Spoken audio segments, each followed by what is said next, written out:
Aha, davam edirik 37-ci sualla. Demək, birinci birləşməsinin formulu x, y, 2-dirsə, baxırıq birinci birləşməsinə. Deməli, burada bunun formulunu verib x, y, 2. Baxaq. X, y, 2-də, deməli, x-i veribdir bizə 7 qram, x 7 qramdır və 2 y-imizi isə 8 qram veribdir. Əgər 2 y-imiz 8 qramdırsa, onda bizim 1 y-imiz nə qədərdir? 1 y-imiz 4 qramdır və 1 x-imiz isə 7 qramdır. Aha, bu məlumatları bilərək ikinci və üçüncü birləşmələrin formullarını təyin edəcəyik. Baxırıq, ikinci birləşmənin, deməli, y-nin miqdarı 8-ə bərabərdir. Aha, demək, onun tərkibində 2 ədəd y var. Sonra, x-nin miqdarı isə 14-ə bərabərdir. Demək, tərkibində 2 ədəd x var. Demək, x2, y2 kimi bir formul yaza bilmərik. Çünki indekslər belə olduğu halda ixtisar olunur. Onda, deməli, ikinci birləşməmizin formulu xy olacaq. Aha, bunu tapdıq xy. Davam edirəm. Sonra, üçüncü birləşməmin, deməli, tərkibində 8 qram y-im var. 8 qram y isə 2 dənə y deməkdir. Yəni 2 mol y deməkdir. Və deməli 21 qram x isə 3 mol, yəni 3 ədəd x deməkdir. Onda nə olur? X 3, y 2. Cavabımız burada olacaq. Demək B bəndi. Sonra keçirik 38-ə. 38 də bununla eyni tipdədir. Ancaq bu dəfə isə bizə tərsinə veribdir. Üçüncü birləşmənin formulu x3, y2-dir və bizdən birinci və ikinci birləşmələrin formullarını istəyir. Aha, deməli bu da onun tam tərsidir, belə deyək. Digərində birinci birləşməni vermişdi, burada isə üçüncü birləşməni veribdir. Demək, 38-də cavabında olacaq A bəndi. Sonra keçdik 39-a. Bu və ya digər molekulun tərkibində kükürdüyün hansı kütləsi daxil ola bilməz? Aha, deməli biz əvvəlcə kükürdüyün ayrına baxırıq. Burada yazıb 32. Bəli, kükürdüyün ayrı 32 olduğuna görə o 32-yə vurula bilən tam ədədlərlə ifadə olunmalıdır. Məsələn, 32 vur 2, 32 vurulsun 1, 32 vurulsun 3 və s. kimi. Amma 48 AKV, yəni atom kütlə vahidi ilə ifadə oluna bilməz. Çünki 48-i biz 1,5-ə, yəni onluq kəsrə vurmaqla əldə edirik. Tam ədədə vurmaqla yox. Ona görə bu yanlış cavabdır. Bizdən də yanlış cavab istəyirdi. Sonra 40-da bu və ya digər molekulun tərkibinə kükürdün hansı kütləsi daxil ola bilər? Burada da cavab 64 olacaq. Niyə? Çünki 64 32-yə tam bölünür və cavabda 2 alınır. Daha sonra gəldik 41-ci suala. Demək, 41-də deyir ki, H-xlor O, H-xlor O2, H-xlor O3 və H-xlor O4 sırası ilə nə artır? Turşunun 1 molunda olan xlorun kütləsi. Xlorun kütləsini deyir, ha. Deməli, hər birində bir ədəd 1 mol xlor var. Demək, xlorun kütləsi artmadı. Demək, bu yanlış variantdır. Oksigenin kütlə payı. Bəli, oksigen kütlə payı artır. Niyə? Çünki kütlə payı, deməli, baxın, oksigen 1 ədəddir, sonra 2, sonra 3, sonra da 4 olubdur. Nə qədər oksigenin miqdarı və kütləsi artırsa, onun kütlə payı bir o qədər artacaq. Hidrogenin kütlə payı. Hidrogen kütlə payı isə əksinə, o azalacaq. Əgər ki, oksigen sayı artırsa, onda deməli, hidrogen burada azalmalıdır. Burada artan yalnız ikinci olacaq. Yəni, cavabımız Y bəndi. Sonra 42-yə baxırıq. Burada isə azalanları soruşur. Demək, burada azalanımız yalnız hidrogenin kütlə payı olacaq. Sonra gəldik 43-ə. Tərkibində karbonun kütlə payı 75% olan karbohidrogenin sadə formulunu istəyir. Biz də bilirik ki, bizə kütlə payını veribsə, aşağısına onun ayrını yazırıq. Aha, CXHY şəklindədir. Demək, 75% karbondursa, yerdə qalan 25%imiz də hidrogen olacaq. Aşağısına ayrılarını yazdıq. İndi biz ixtisarlarımızı aparaq. Sonra qalacaq əlimizdə nə? Demək, 4də 1-in 1-ə nisbəti. İndi biz bunu tam ədədə gətirməliyik. Çünki bilirik ki, nisbətlər tam ədədlərlə ifadə olunur. 4-ə vursaq, biz buradan deməli alacağıq ki, 1-in 4-ə nisbəti kimi. Onda da cavabımız olacaq CH4, yəni metan. Onu da qeyd edək ki, metan alkanların ilk nümayəndəsidir. Sonra gəldik 44-ə. 44-də deyir, azot oksidinin 1,1 qramında 0,4 qram oksigen varsa, birləşmənin sadə formulunu tapın. Aha, gəlin tapaq. 0,4 qram oksigen, aşağısına isə yazırıq 16 və bunun nisbəti nəyə? 1,1 qramın 0,4 oksigendirsə, yerdə qalan 0,7 qramımız isə deməli azotdur. Deməli, ixtisarlarımızı yenə aparıram. Burada 40 qalsın, burada da 20 qalsın. Və yenə də sadə ədədlərə gətirmək üçün hər tərəfi 40-a vursam, alacağam ki, 1-in 2-yə nisbəti şəklində. Yəni, oksigendən 1, azotdan 2 ədəd. Yəni, en 2 o. Sonra 45. Deyir ki, X3, Y4 birləşməsi verilibdir. Və burada X-in kütləsinin, Y-in kütləsinə nisbəti 21-in 8-ə kimidir. Demək, burada nə edirik? Deməli, biz X-in, Y-in ayırını bilmirik. Ona görə yazıram ki, 3X-in 4Y-ə nisbəti bizə veribdir kütləsi. 21-in 8-ə nisbəti kimidir. Yenə də ixtisarlarımızı apardıq və indi tənasübə hazırdır. Deməli, 7Y bərabərdir 2X-ə. Deməli, Y-ə deyirəm 2K, X-ə də deyirəm 7K. Aha, bunları aldıq. Sonra bizə şərtdə deyir ki, X2, Y3 birləşməsində MX-in MY-ə nisbətini müəyyən edin. Götürək yerinə aldığımız bu 2K ilə 7K-nı qoyaq və axırda cavabı alaq. Deməli, X-in yerinə 7K qoyacağam. 2 vurulsun 7K, bölünsün 3 vurulsun 2K. Və bundan da nəticə olaraq alacağam ki, 7-nin 3-ə nisbəti. Cavab D bəndi. Sonra 46-cı sual da yenə eyni tipdədir. Bu dəfə X2, Y3 birləşməsi verilib. Gəlin yenə də yazaq. 2X-in 3Y-ə nisbəti bərabərdir 7-nin 3-ə nisbəti kimi. Aha, yenə də tənasüb edək. 6X bərabərdir 21Y-ə və hər tərəfi 3-ə bölsək 2X bərabərdir 7Y-ə. X-ə uyğundur 7K, Y-ə isə uyğundur 2K. Sonra X3, Y4 birləşməsində bunların kütlə nisbətlərini istəyir. Götürək yerinə, deməli, aldıq axı 7K, 2K. Götürək yerinə qoyaq. Deməli, 3 vurulsun 7K, bölünsün 4 vurulsun 2K. Demək, bu da eləyəcək 21K-nın 8K-ya nisbəti. Yəni, 21-in 8-ə nisbəti. Y bəndi aldıq. Sonra gəldik 47-yə. Kuprum XS birləşməsində kükürdün kütlə payı 20%-dir. Aha, biz burada görürük ki, kükürdümüzdən 1 ədəddir. Aha, deməli 32 əgər 20%-dirsə, bəs yerdə qalan 80%-imiz neçədir? Biz onu axtarmalıyıq. Və burada da yenə ixtisarlarımı aparıram. 4 vurulsun 32. Deməli, edəcək 128 bərabərdir X. Aha. Deməli, mənim kuprumumdan 128 qram var. Bəs mənim bir kuprumum 64 qramdırsa, onda 128 qramım neçə dənədir? 128-i bölürük 64-ə, tapırıq ki, burada demək 2 dənə bizim kuprumumuz, yəni misimiz var. Aha. Demək, burada X-i təyin elədik. İndi bizdən nə istəyir? Birləşmənin nisbi molekul kütləsini. Nisbi molekul kütləsini hesablayaq. Kuprum 2S. Deməli, 2 vurulsun 64, üstə gəlinsin 32. O da bərabər olacaq 160-a.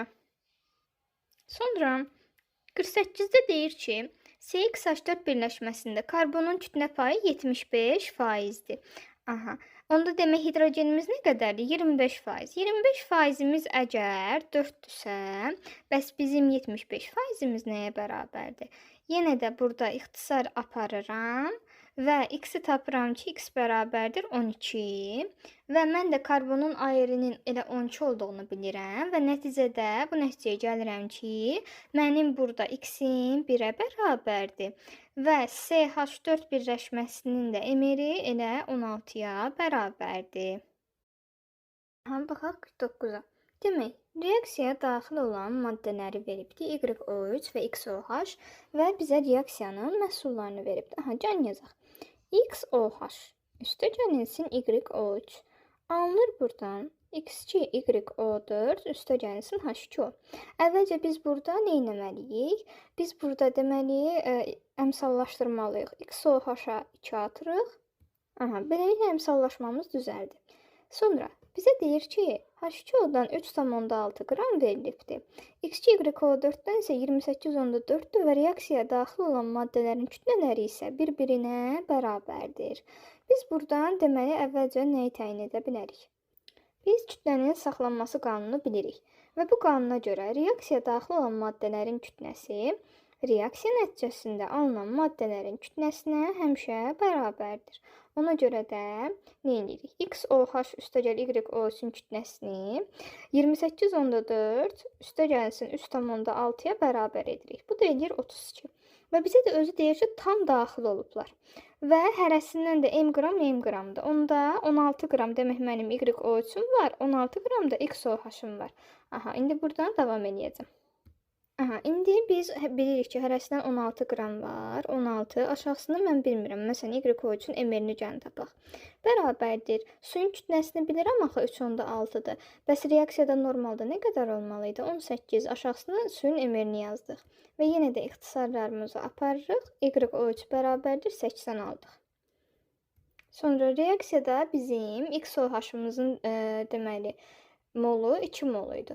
Yəni axı dedik, bunların kütlələri bir-birinə bərabərdirsə, demək bunların mR-ləri də bərabər olacaq. Sadəcə olaraq burada deməli 2 mol veribdi XOH-dan. YOH-umuz 80 olacaq ona görə də. Amma XOH-umuz isə 40 olacaq. Cavabımız Y bəndi. Çünki onun 2 mol verilibdi. Sonra 50-ci sual da yenə eyni tipdədir. Sadəcə olaraq burada rəqəmlər fərqlidir. 14,2 qram, 18 qram. Bunları toplayırıq yenə də. 1,8 qram eləyəcək bu. 16 qram, hərəsinin demək 8 qram verilibdir. 8, aşağısında YOH bərabərdir. 1,8, yenə aşağısında yazıram. 18. Və YOH-u buradan tapırıq 80. XOH-ımız da onun yarısı qədər olacaq. Niyə? Çünki XOH-dan reaksiyada 2 mol götürmüşdük. O da olacaq 40. Sonra gəldik 51-ə. Baxırıq 51-ci suala. Demək bizə burada X ilə Y-in kütlə nisbətlərini verib hər bir maddə üçün baxaq. Birincidə deməli bizdən X-in kütlə paylarının azalma sırasını istəyir. Kütlə payını necə tapırdıq? Bizdən tapmasını istədikləri elementin kütləsini bölürük ümumi birləşmənin kütləsinə. Yəni 7 üstəgəlinsin 2-yə, sonra da vururuq 100-ə. Sonra ikincidə 7 bölünsün 7 üstəgəlinsin 3 və daha sonra isə üçüncüdə 21 bölünsün 21 üstəgəlinsin 8 vurulsun 100. Aha, bu şəkildə hesablayırıq və buradan cavabı Y bəndi tapacağıq. Sonra baxırıq 52-yə. Aha, bu deməli artığa görə məsələ həllidir. Artığa görə məsələ həllində reaksiyaya bir maddə tam sərf olunur. Digərinin isə müəyyən miqdarı sərf olunur və digər tam sərf olunduğu halda o birindən artıq qalır. İndi baxaq bu məsələyə. Deməli, A mol SO2 və B mol O2 verilibdir. Artıq qalan maddə və maddənin mol sayı. Baxaq. Deməli, əgər ki SO2-dən 4 mol verilsə, deyir, B-dən də 3 mol verilsə, SO2-dən artıq qalar. Baxaq. Deməli, 4 mol SO2 olsa, biz əvvəlcə bu reaksiyanı yazaq. 2 SO2 üstəgəl O2 alınır buradan 2 SO3. 4 mol SO2 üçün bizə lazımdır 2 mol O2. Çünki niyə? 1-2-yə nisbəti kimidir. Aha. Amma bizə veribdir 3 mol oksigen. Demək 2 mol reaksiyaya girəcək, 1 mol oksigen artıq qalacaq. Amma bu yazıb SO2. Demək bu səhv variantdır. Sonra ikincidə veribdir. Deməli mənə 3 mol SO2, 3 mol SO2-yə 1,5 mol oksigen lazımdır.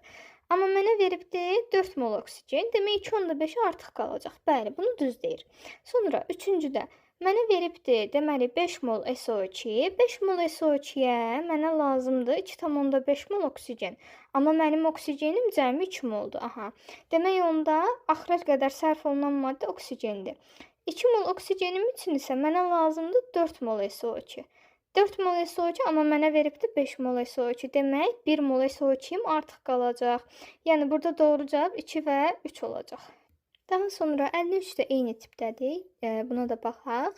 Deməli, A-dan veribdir 2 mol, B-dən veribdir 6 mol. Demək, mənim 2 mol SO2 üçün 1 mol oksigenə ehtiyacım var. 6 mol veribsə də onun 5 molu artıq qalacaq. Demək, birinci düzdür. Sonra İkincidə 3 mol SO2 üçün mənə lazımdır 1,5 mol oksigen və 3,5-i də artıq qalıbdı. Bəli, bunu da düz deyir. Üçüncüdə isə 6 mol SO2-yə mənə lazımdır 3 mol oksigen və 1 molu da demək artıq qalacaq. Amma bu yazıbdı SO2. Demək bu səhv variantdır. Burada cavab 1 və 2 olacaq. Sonra 54. Hansı birləşmələrdə karbonun kütlə payı eynidir? Gəlin tapaq. Deməli, birinci maddə üçün 12 bölünsün 12 üstəgəlsin 2 üstəgəlsin 16. Sonra ikinci üçün 12 bölünsün 1 üstəgəl 12 üstəgəlsin 32 üstəgəlsin 1 şəklindədir. Sonra üçüncüdə olacaq ki 24 bölünsün 24 üstəgəl 4 üstəgəlsin 16 və dördüncüdə olacaq 24 bölünsün 24 üstəgəlsin 32 üstəgəlsin 4. İndi bir-bir məxrəcləri hesablayaq. Deməli 12-nin üstünə 2 gəldi 14, bu da elədi 30. Sonra bu hissədə olacaq deməli 46 olacaq və sonra bu olacaq deməli 44. Bu isə olacaq 60. Bu da oldu 60. İndi baxaq bunların nisbətlərinə görək hansılar uyğun gələcək. Baxın, birinci ilə dördüncü, baxın 12-nin 30-a, 24-ün 60-a nisbəti eynidir. Demək, burada kütlə payları da eyni olmuş olacaq. Sonra baxaq növbəti 55-ə. Deyir ki, birinci birləşməsinin formulu AB2 şəklindədir. Baxıram birinci birləşməyə. Deməli, AB2 3,5 A var və B2 isə 8-dir. Onda A bərabərdir 3,5 deyirəm. B də bərabərdir 4. Niyə? Çünki onun 2 molu 8-dirsə, 1 molu da 4-dür. Aha, indi bizdən doğru birləşmələri istəyir. Gəlin ikinci və üçüncü birləşmələri də təyin edək. İkinci birləşməmə baxıram. İkinci birləşmə burada kəsişibdir. Demək, onun tərkibində 4 qram B var və 3,5 qram da A var. Demək, hərəsindən 1 moldur. A, B şəklindədir. Sonra üçüncü birləşməni də tapaq. Üçüncü birləşməmdə isə mənim 4 qram B varımdır. 7 qram da A varımdır. Yəni, A-dan 2 moldur. A2, B şəklindədir. Aha, indi tapaq doğru olanları. Üçüncü birləşmə A2B-dir, bəli. İkinci birləşmə AB-dir, düz deyir. Sonra 1 ilə 4 səhv oldu. Üçüncü birləşmədə A-nın kütlə payı B-dən çoxdur. Bəli, düz deyir. Çünki A-nın miqdarı daha çoxdur axı, 7 qramdır. Onun kütlə payı çox olacaq. Bu da oldu doğru variantımız. Sonra deməli 56-da isə bizdən yanlış olanları istəyir. Eyni testi yanlış olanlarda 1, 4, 6 olacaq. Sonra gəldik 57-yə. A mol argentium 2SO4, B mol natrium 2SO4 və C mol kuprum SO4-dən ibarət duzlar qarışığında metalların ümumi kütlə payı 40%-dir. Qarışıqda kükürt və oksigen kütlə payları üçün nə doğrudur?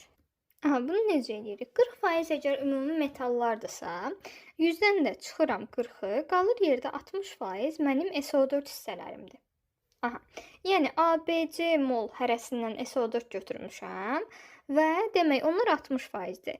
SO4 hissənin, SO4 2 mənfi ionunun burada kütləsi olacaq. Deməli, təqribən onu 3 dənə SO4 kimi götürə bilərəm. Bunu 60% kimi qəbul edirəm. Və mən tapmaq istəyirəm ki, 3 vurulsun 32 isə nə qədərdir? Ümumiyyətlə, baxın, burada əslində 3 olmamalıdır. Mən bunu şərti olaraq yazdım. Yəni, bu A üstəgəl B üstəgəlsin C moldur. Burada da olsun A üstəgəl B üstəgəlsin C mol. Yəni, 3 deyil əslində.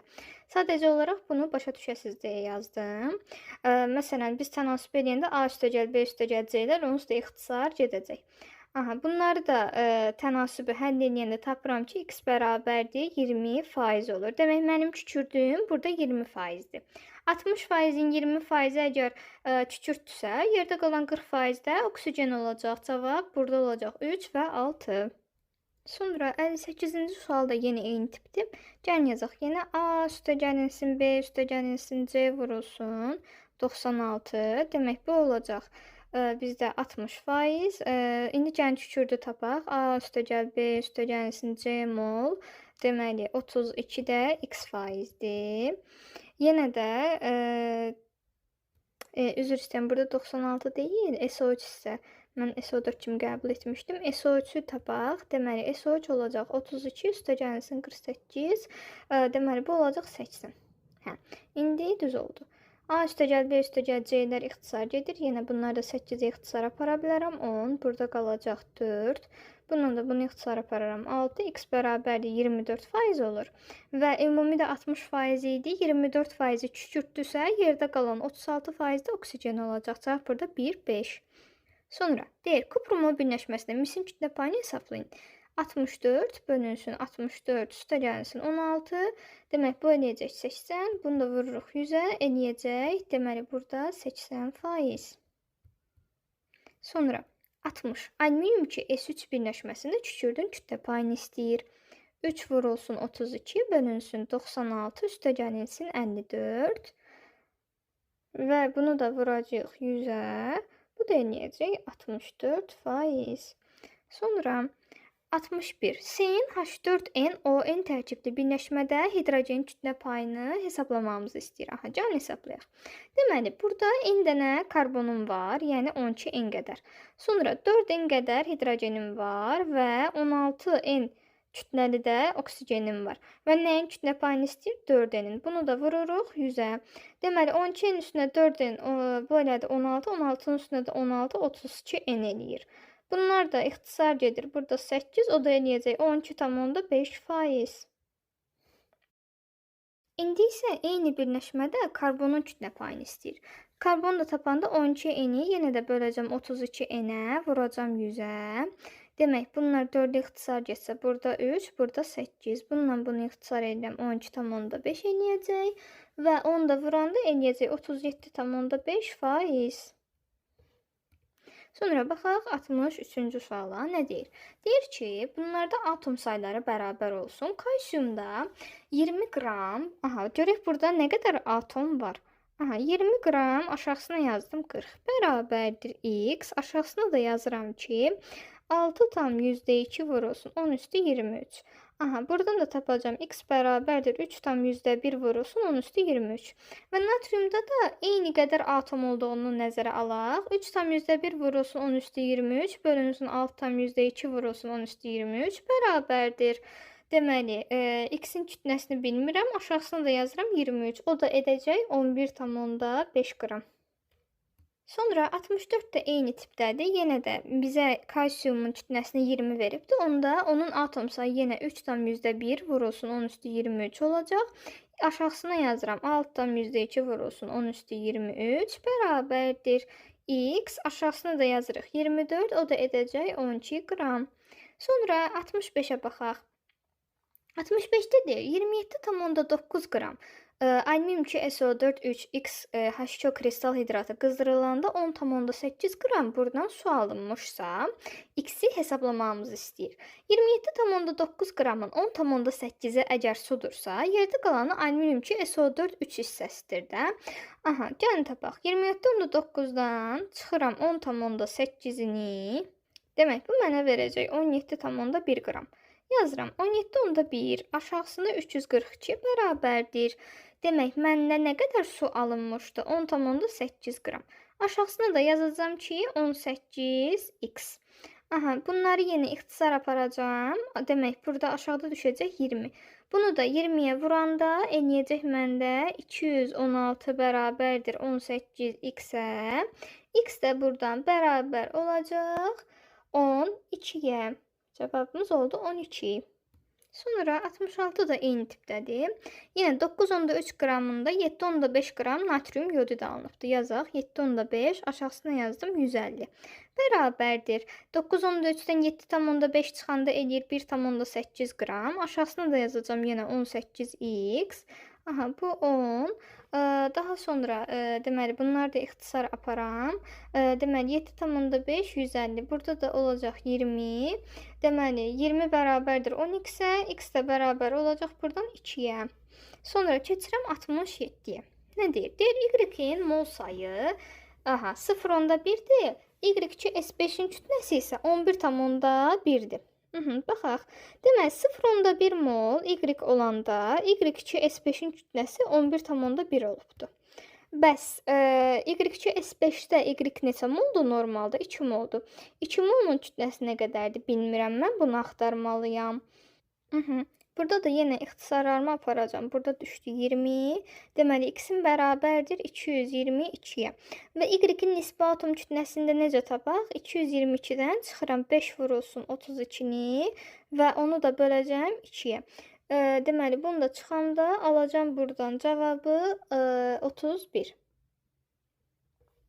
Sonra 68-də deməli, baxıram 100-dən 88-ə düşübdü A. Demək neçə qram sərf olunubdur? Mənim 12 qram A maddəm sərf olunubdur. Sonra 100-dən düşübdü 36-ya. Bu neçə eləyir? 64. 64 qram B maddəm sərf olunubdur. Aha. Mənə də bunlar üçün ayır veribdi. Ayır A üçün 12-dir. Yəni mənim 1 mol A birləşmədə A varımdır və B-dən isə 2 mol varımdır. AB 2. Məndən indi x üstəgəlsin y cəmini istəyir. Demək 1 üstəgəl 2 o da 3-ə bərabər olacaq. Sonra gəldim 69-a. Deyir ki, lityum 3x. Burada x-in kütlə payı 40-a bərabərdir. Aha, 40 aşağısında yazıram. X üstəgəlinsin lityumu da mən bilirəm ki 7-dir, 21. Vurulsun 100 bərabərdir. Daha doğrusu bir dəqiqə burada x olmalıydı. Aha, bunu bərabər eləmişik 40-a. Yenə də ixtisarlarımı aparacağım. 20 ixtisar aparsam burada 5 qalar, burada 2 qalır. 5x bərabərdir 2x üstəgəlinsin 21-ə. Yenə ədədləri bir tərəfə keçirsəm 3x bərabərdir 21, x də bərabərdir 7 aldım. İndi davam edirəm. Teorem x-də y-in kütlə payını istəyir. Aha, 7 bölünsün 7 üstəgəlinsin 56 şəklində olacaq. Bir dəqiqə, burada bir yanlışlıq oldu. Burada 42 olmalıydı. 3x bərabərdir 42, bu da 14-dür. Aha, indi bir dəqiqə, burada düzəldək. 14, hə. İndi düz oldu. Vurulsun 100. Aha, burada olacaq deməli 70 və 14, 70. İxtisar aparanda 5, o da olacaq 20%. Aha, baxaq 70-ə. Deməli, x, y2, O4 birləşməsində x-in oksigenə kütlə nisbəti 5/8-dir. Deməli, x-in kütləsini mən bilmirəm, amma mən oksigenin kütləsini bilirəm ki, 4 vurulsun 16-dır. Bərabərdir deyir 5-in 8-ə nisbətinə. Demək, ixtisarlarımı apardım. Demək, burada mən x-i tapacağam ki, 4-ü 2-ə vuranda 8, onu da 5-ə vuranda deməli, eləyəcək 40. X bərabərdir 40.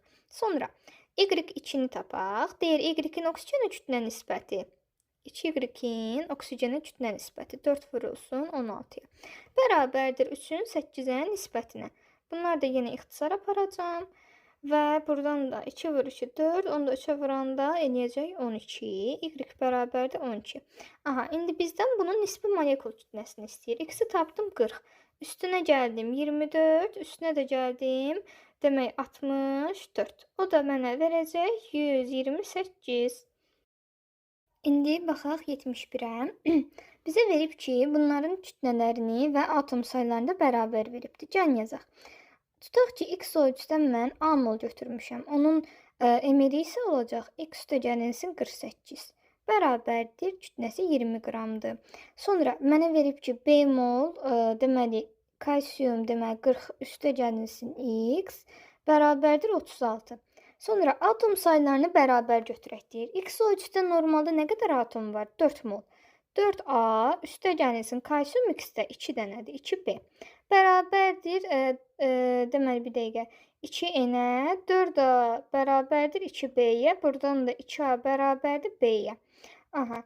Deməli B-nin yerinə gətirib nə edəcəm? 2A qoyacam. Deməli, A vurulsun x üstəgəlinsin 48 bərabərdir 20-dir. 2A vurulsun 40 üstəgəlinsin x bərabərdir 36-dır. İndi nə edə bilərəm? Mən bunları tərəf-tərəfə bölə bilərəm. Deməli, x üstəgəlinsin 48, A-lar ixtisar gedəcək. Bölünsün 2 vurulsun 40 üstəgəlinsin x bərabərdir 20 bölünsün 36. Bunu da ixtisar aparsam, burada qalacaq. Demək 5, burada qalacaq 9. İndi tənasüb edə bilərəm. 9x üstəgəlinsin 48-i 9-a vuranda 432 eləməlidir. Bərabərdir, deməli, alınacaq 400 üstəgəlinsin 10x. İndi x-ləri bir tərəfə, ədədləri bir tərəfə keçirdəcəm. X də bərabər olacaq 32-yə. Sonra baxırıq 72-yə. Deyir ki, kuprum 2x-in və kuprum y-də misin kütlə payları hər birində eynidir. Can yazaq. Kuprum 2x-də misin kütlə payı 2 vurulsun 64, yəni 128-in 128 üstəgəlsin x-ə nisbəti vurulsun 100 bərabərdir a-ya. Sonra kuprum y-də isə 64 bölünsün 64 üstəgəlsin y vurulsun 100, o da bərabərdir a-ya. Əgər eyni kəmiyyətlər bərabərdirsə, demək nə edə bilərik? Bunları bərabərləşdirə bilərəm. 128 bölünsün 128 üstəgəlsin x bərabərdir. Yüzlərdə ixtisar gedəcək də. 64 bölünsün 64 üstəgəlsin y-ə. Demək, yenə ixtisarlarımı aparıram. Alacam buradan ki, 128 üstəgəl 2y bərabərdir 128 üstəgəlsin x-ə. Və deməli, buradan da alıram ki, 2y bərabərdir x imiş. Aha, 2y-i x tapdım. İndi məndən nə istəyir? Mənə deyir ki, x-y-2 birləşməsinin x-in kütlə payını müəyyən et. Aha, baxaq, deməli, x-ə dedim 2y, x-in kütlə payı nəyə bərabərdir? X bölünsün 2y, üstəgəlsin x vurulsun 100 deyildi. Bu şəkildə, deməli, 2y-in yerinə götürüb x qoyacam. X bölünsün x, üstəgəlsin x vurulsun 100. Bu da eləyəcək 50%. Sonra 73-də isə y-in kütlə payını istəyir. Yenə eyni sualdır. Əgər 50%-imiz bizim x-in kütlə payıymışsa, yerdə qalan demək 50% də y-in kütlə payıdır. Sonra baxaq 74-də. Deməli, deyir ki, x-y 4-dür. Bu maddənin kütləsi 8 qramdır. X-in kütləsi, yəni 2x-in burada 6 qramdırsa, x-imin özü deməli 3 qramdır. Sonra y4-üm isə 4y-im, yəni olur burada 2 qramda, yerdə qalanı y-dir. Y-im onda 0,5-dir. İndi x3, y8-in birinci buradan tapaq ki, nə qədərdir? x3, y8. Deməli, bu olacaq 9, bu da olacaq 4. 9 üstəgəlsin 4 neçə eləyir? 13. Aha, 52 qram deyir. Y8 almaq üçün neçə qram bizə y lazımdır? Mən tapdım ki, 13 olmalıdır burada. Amma 52 qram nə deməkdir? Yəni, x3 y8-dən 4 mol götürübdür. 4 mol, deməli, x3 y8-dəki y-in məndən kütləsini istəyir. Onda mən nə etməliyəm? Demək, burada 13 olanda 4 qram idisə, 52 qramda da deməli, mənim 16 qram y maddəm olmalıdır. Sonra baxıram 75-ə. Deməli, birləşmənin molekulunda oksigenin kütləsi 16 AKV, 48 AKV və 32 AKV. Deməli, oksigenin ayarı 16-dır. Mən bilirəm ki, birinciyə baxıram. 16 AKV o deməkdir ki, yəni 1 mol oksigen olsun. 1 mol oksigen də baxıram ki, bir B-dədir, bir də Y-dədir. Sonra ikinci 48 AKV 3 mol oksigen deməkdir. O da bir dənə C bəndindədir. Və 32 də o deməkdir ki, burada 2 dənə oksigen olsun. O da olacaq D bəndi. Bu qədər. Yenə də konspektlərimizi əldə etmək üçün Telegram kanalımıza baxa bilərsiniz. Eyni şəkildə digər faydalı məlumatlar üçün də TikTok və Instagram səhifələrimizi izləyə bilərsiniz. Kimyager ilə kimya bu şəkildə istifadəçinin adını yazdığınız zaman çıxacaq. Sağ olun, özünüzə yaxşı baxın.